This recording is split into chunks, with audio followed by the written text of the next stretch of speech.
Francesco, per mia somma infelicità, sembrava contento di stare con Tripoli e quando saliva un attimo a salutarmi, perché doveva fare molte cose con il nonno. Aveva gli occhi vivi e andava sempre di fretta.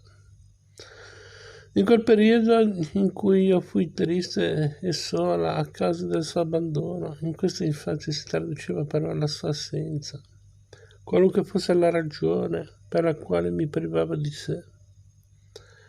Mio padre e Tripoli organizzarono quel grande avvenimento che doveva essere la fiera del grano.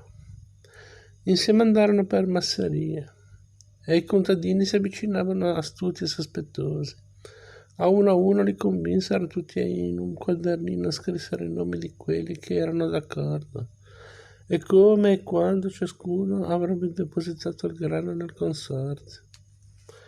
Qualcuno propose di portare anche il grano degli anni precedenti, ma su questo non fu d'accordo quasi nessuno, perché dopo la fine della guerra, quello che era il primo anno che si vedeva un raccolto decente.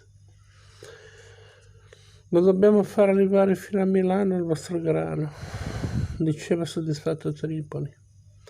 Quando uno di voi avrà vinto il premio, mia figlia se stessa si occuperà di scrivere a chi di dovere per fare conoscere tutti, capito?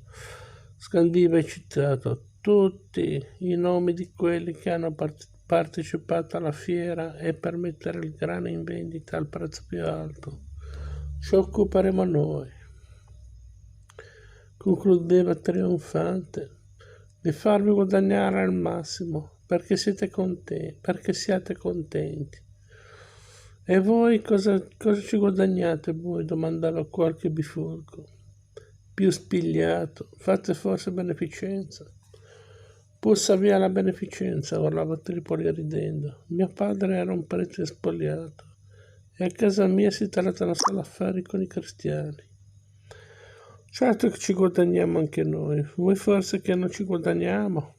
Domandava fingendo di essere sdegnato. E allora ti fideresti di qualcuno che non ci vuole guadagnare? Mentre avvenivano queste cose si era già all'inizio del mese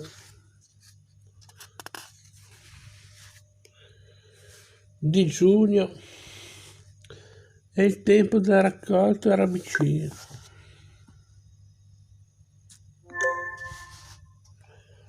Francesco dubitava che sarebbero riusciti a organizzare la fiera per quell'anno, ma Tripoli insisteva che non dovevano rimandare, che il più era fatto e dovevano comportarsi come se fosse davvero possibile. Come Dio volle, Tripoli ripartì con il postale con cui era arrivato e mio padre venne a prendermi per uscire. Non fu la grande felicità che avevo immaginato quando, per consolarmi della sua assenza, mi dicevo che presto lo avrei riavuto tutto per me. Mio padre era distratto e aveva la testa piena di progetti dei quali io ero esclusa. Di preferenza voleva stare in strada dove poteva incontrare, senza che ciò sembrasse voluto, persone con cui parlare della fiera. Mi accorsi che gli pesava rimanere solo con me e che desiderava che io fossi una presenza silenziosa.